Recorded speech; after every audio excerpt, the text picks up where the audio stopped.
চোর হইয়া একজন বিখ্যাত ডাকাতের ডাকুমাইয়ারে বিয়ে করতে চাও?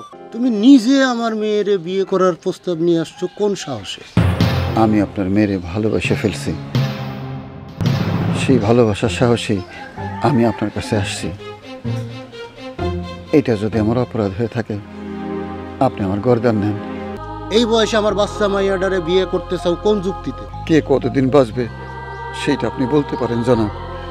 মনে করেন আমি 100 বছর বেঁচে গেলাম, আবার আপনি যেটা চিন্তা করতেছেন 25 বছর বয়সের একজন তাগড়া জওয়ানরে দিয়ে আপনার মেয়েরে বিয়ে দিবেন, এমনও তো হইতে পারে বিয়ের 2 মাস পরে সেই তাগড়া জওয়ান ক্যান্সারে আক্রান্ত হইল, 6 মাস পর মেরে গেল। তোমার সৎ সাহস আমার ভালো লাগছে। তোমার নাম কি? ভোলা মিয়া। কি করো? চুরি করি। চোর। চোর হইয়া একজন বিখ্যাত ডাকাতের ডাকুমাইয়ারে বিয়ে করতে চাও?